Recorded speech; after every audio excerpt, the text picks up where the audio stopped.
Belum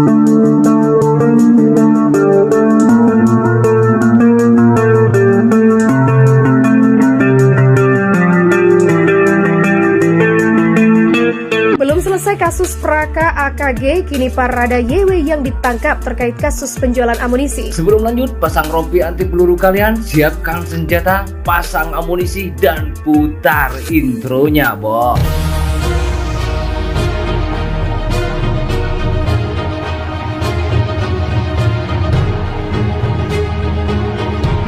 Diperoleh keterangan sudah membeli munisi sebanyak 10 butir dari oknum TNI melalui JS, salah satu perantara, bahwa setelah mendapat keterangan dari FS, kemudian dilaksanakan penjemputan terhadap JS dan secara kebetulan sedang bersama aparat TNI atas nama Praka AKG. Kami dari jajaran Puspom TNI mulai dari kejadian ini sudah mendapat arahan langsung dari Panglima TNI untuk kasus ini. Puspom TNI sebagai supervisi terhadap pemangkatan, komitmen dari Panglima TNI sudah cukup jelas. Tidak ada satupun prajurit yang melakukan pelanggaran lolos dari jeratan hukum. Dan ini adalah sudah perintah dari Panglima TNI beserta jajaran Kepala Staf Angkatan. Semua pelanggaran yang dilakukan prajurit pasti proses secara hukum. Belum selesai dengan kasus dengan penjualan amunisi senjata api yang melibatkan Praka AKG. Kodam 17 Cendrawasih kembali menangkap seorang prajurit TNI AD di Papua. Mereka menangkap Parada YW di Bandara Sentani, Kabupaten Jayapura, Papua, karena diduga menyalahgunakan puluhan butir amunisi senjata api. Sehari-hari Parada YW bertugas di Batalion Infanteri Raider Khusus 751 Vira Jaya Sakti. Dua kasus itu mendapat atensi dari markas besar TNI AD di Jakarta. Kadis Penat Brigjen TNI Tatang Subarna kemarin menyampaikan bahwa instansinya berkomitmen memberikan sanksi tegas kepada prajurit Angkatan Darat yang melanggar aturan. Apalagi jika pelanggar prajurit tersebut masuk kategori berat seperti penjualan amunisi di daerah tugas. Jenderal Bintang 1 TNI AD itu tegas menyatakan bahwa perbuatan Praka AKG dan Parada YW tidak patut, tidak mencerminkan nilai-nilai disiplin yang tertuang dalam Sabta Marga, Sumpah Prajurit, dan 8 wajib TNI. Begitulah ungkap dia. Yang jelas, Kepala Staf Angkatan Darat Jenderal TNI Dudung Abdul Rahman tidak menoleransi perbuatan dua prajurit tersebut. Pimpinan TNI AD akan memberikan sanksi tegas kepada oknum prajurit yang terlibat penyalahgunaan amunisi. Kodam 18 Cendrawasih memastikan hal yang sama. Mereka bakal menindak tegas prajurit TNI yang menjual amunisi senjata api kepada kelompok separatis di Papua. Proses hukum terhadap Praka AKG dan Parada YW telah berjalan.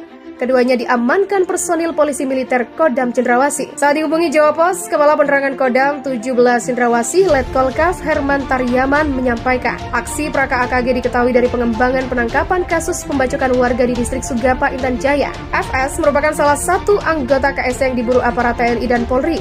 Dia tidak lain adalah pelaku pembacokan warga bernama Asep. Setelah ditangkap aparat gabungan TNI dan Polri, FS dibawa ke Mapolsek Intan Jaya. Proses hukum terhadap FS dijalankan aparat kepolisian di sana. Berdasar keterangan FS, telah terjadi transaksi jual beli amunisi senjata api antara KST dan seorang prajurit TNI. Transaksi itu dilakukan FS dengan perantara seorang warga berinisial JS. Bahwa benar dari pengembangan pemeriksaan FS diperoleh keterangan membeli amunisi sebanyak 10 butir dari oknum TNI. Begitulah beber Herman. Informasi yang diterima dari FS pun langsung ditindaklanjuti Kodam 17 Cendrawasih. Mereka mengirimkan tim untuk mendatangi rumah JS dengan tujuan mengklarifikasi informasi tersebut. Begitu tiba di rumah JS, petugas Kodam 17 Cendrawasih mendapati Praka AKG tengah berada di sana.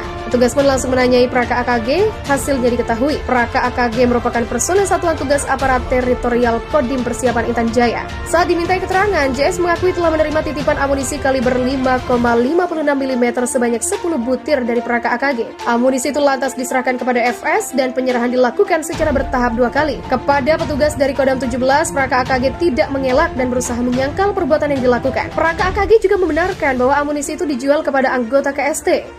Dalam video yang beredar di Facebook, dia mengaku menjual per butir peluru Rp200.000. Padahal dia tahu KST merupakan kelompok yang kerap menyerang masyarakat dan aparat keamanan TNI Polri. Panglima TNI Jenderal TNI Andika Perkasa menegaskan bahwa dirinya sudah memantau dan memperhatikan setiap kasus pelanggaran hukum oleh TNI. Sementara itu, juru bicara Tentara Pembebasan Nasional Papua Barat Organisasi Papua Merdeka, Sebi Sambo, mengakui pihaknya mendapat senjata dan amunisi dari beberapa sumber. merampas senjata dari TNI Polri, membeli senjata dari anggota TNI Polri, serta terakhir membelinya di pasar gelap. Pihaknya juga telah meminta video anggota TNI yang menjual senjata dan amunisi tersebut.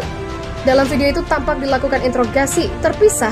Pemerhati isu-isu militer dan pertahanan dari Institute for Security and Strategic Studies, Hairul Fahmi, menyampaikan kasus penjualan senjata api dan amunisi yang melibatkan prajurit TNI di Papua bukan kali pertama terjadi.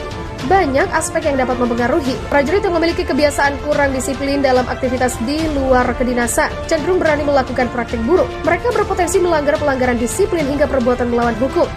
Terlebih jika perbuatan itu mendatangkan keuntungan dan dapat dimanfaatkan untuk aktivitas-aktivitas pelampiasan stres. Fahmi menyatakan penting bagi TNI dan Polri menghadirkan figur pimpinan yang bisa menjadi teladan, sekaligus mampu mengawasi dan mengayomi anggota selama berada di daerah operasi, terutama yang bertugas memimpin prajurit di lapangan atau daerah penugasan. Dengan begitu, tingkah laku prajurit tidak akan melenceng dari aturan. Komisioner Kompolnas Pungki Indarti menuturkan oknum TNI dan Polri yang tega menjual senjata beserta amunisi ke KST layak disebut sebagai pengkhianat. Mereka sangat layak diproses pidana dan dipecat.